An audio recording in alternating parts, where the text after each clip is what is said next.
अस्सलाम वालेकुम क्लास। आज का हमारा टॉपिक है significance of binomial nomenclature. Previous lecture में हम लोगों ने बायनोमियल नोमेनक्लेचर देखा था कि होता क्या है, और अगर किसी बायोलॉजिस्ट या किसी साइंटिस्ट ने नेम देना है किसी भी ऑर्गेनिज़म को, साइंटिफिक नेम, तो उसके लिए जिन रूल्स को उसको फॉलो करना पड़ता है, हमने वो रूल्स देखे थे।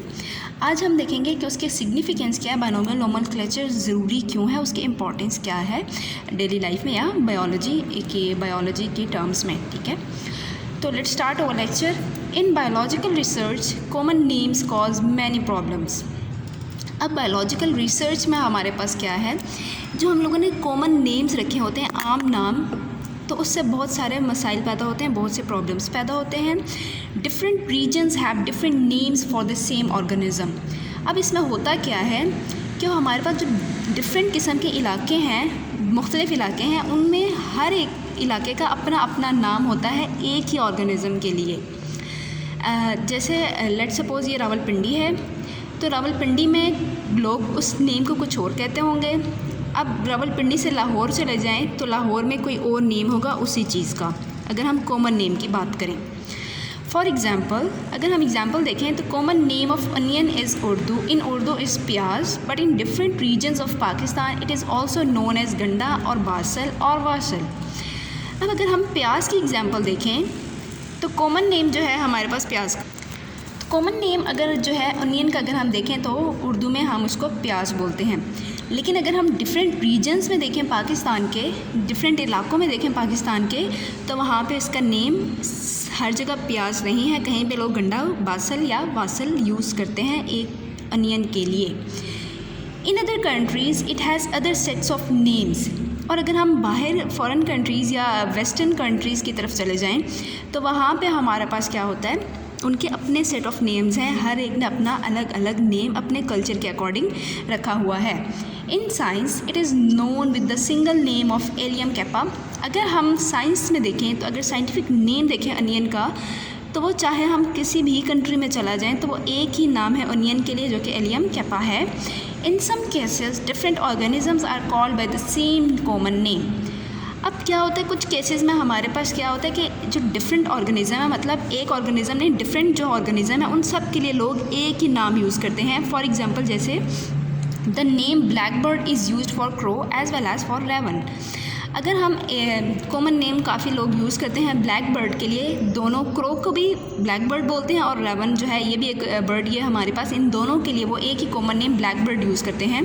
तो अगर कोई बंदा बोल रहा हो ब्लैक बर्ड, तो हम डिस्टिंग्विश नहीं कर सकते कि वो इधर क्रो का नाम ले रहा है या फिर रेवन को बोल रहा है।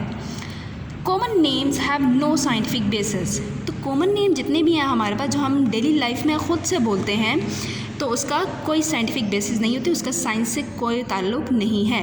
For example, a fish is a vertebrate animal with fins and gills.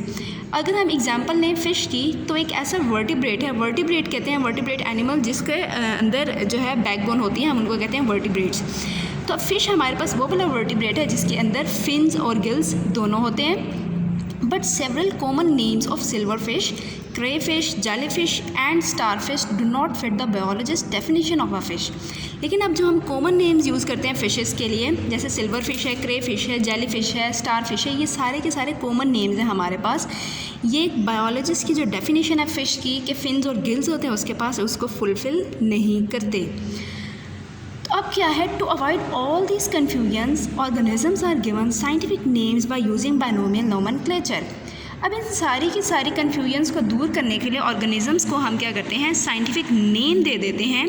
अब साइंटिफिक नेम कैसे देंगे हम, वही जो हमने बायनोमियल नोमेनक्लेचर पढ़ा था उसी को देखते हुए हम क्या करेंगे, इन सारी की सारी कन्फ्यूजन्स को दूर करेंगे और इन ऑर्गेनिजम्स के नेम हम देंगे साइंटिफिक।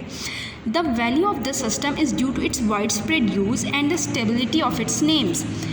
इस सिस्टम को इतनी वैल्यू क्यों दी गई, इतना इम्पॉर्टेंट क्यों है ये, क्योंकि एक तो ये वाइड स्प्रेड है, हर जगह हम कॉमनली यूज़ होता है कॉमनली तो नहीं, जहाँ भी साइंटिफिक नेम यूज़ होगा तो वहाँ पे यही एक स्पेसिफिक नेम यूज़ होगा, हर एक ने अपना अपना नाम नहीं रखा हुआ होगा। और साथ में इसकी स्टेबिलिटी है। स्टेबिलिटी कैसे है कि ये चेंज नहीं होता, एक बार जो साइंटिफिक नेम अप्रूव हो गया वो फिर सेंचुरीज़ टू सेंचुरीज़ वो ही रहता है, उसके अंदर कोई चेंजिंग नहीं आती। In binomial nomenclature every species can be unambiguously identified with just 2 words. अब बायनोमियल नोमेनक्लेचर में कल भी मैंने आप लोगों को बताया था कि बायनोमियल कहते ही बाय कहते हैं 2 वर्ड्स को, ठीक है। बायनोमियल मतलब 2 वर्ड्स इसमें हम यूज़ करते हैं एक स्पीशीज़ के नेम के लिए। तो अनएम्बिगुअसली कहते हैं कि बग़ैर किसी क्या कहते हैं कन्फ्यूजन के, किसी कन्फ्यूजन के बग़ैर हम इसको आइडेंटिफाई कर लेते हैं किसी भी 2 नामों से, ठीक है।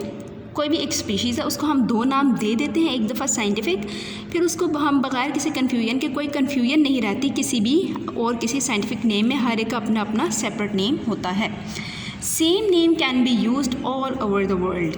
अब यही जो नाम एक दफ़ा साइंटिफिक हम दे देते हैं ये पूरी दुनिया में एक ही यूज़ होता है इन ऑल लैंग्वेजेस, सारी की सारी लैंग्वेजेस में एक ही नाम यूज़ होगा। अवॉइडिंग डिफ़िकल्टीज़ ऑफ ट्रांसलेशन की भी डिफ़िकल्टी नहीं होती। ये नहीं है कि अगर हम स्पेन चले गए हैं तो स्पेनिश लैंग्वेज में आ जाएगा, अगर हम ब्रिटिश लैंग्वेज है तो ब्रिटिश में अलग होगा, ऐसा नहीं है। साइंटिफिक नेम जो एक लैंग्वेज है उसी में ही रहेगा, चाहे वो हम फिर स्पेन जाएं, ऑस्ट्रेलिया जाएं, कनाडा जाएं, जहाँ भी जाएं वो नेम वैसे का वैसा ही रहेगा। तो इसी वजह से हम इसको कहते हैं यूनिवर्सल है और इसीलिए हमारे पास बहुत इंपॉर्टेंट है बायनोमियल नोमेनक्लेचर। सारी की सारी कॉमन नेम्स की कन्फ्यूजन को दूर करने के लिए साइंटिस्ट जो है हमारे पास यूज़ करते हैं बायनोमियल नोमेनक्लेचर को। अब अगर हम एग्जांपल्स देखें, इन्होंने हमें 3 एग्जांपल्स दी हुई हैं। जैसे कॉमन नेम अनियन है, सी स्टार और हाउस क्रो। तो उसमें हमारे पास अनियन का नेम है एलियम केपा, सी स्टार का है एस्टीरियस रूबिन्स और हाउस क्रो का है कॉर्वस स्प्लेंडेंस। अब हम चाहे दुनिया के किसी भी कोने में चले जाएं या किसी भी कंट्री में जाएं तो इनके नाम एज़ इट इज़ यही रहेंगे, ये नहीं है कि कहीं भी जाके ये चेंज हो जाएं। तो इसी वजह से हम साइंटिफिक नेम्स को, तो कहीं भी हम चले जाएँ तो यहाँ पर ये नेम एज़ इट इज़ रहेंगे। सो आज का लेक्चर हमारा यही था कि सिग्निफिकेंस क्या है हमारी बायनोमियल नोमेनक्लेचर की। Thank you so much.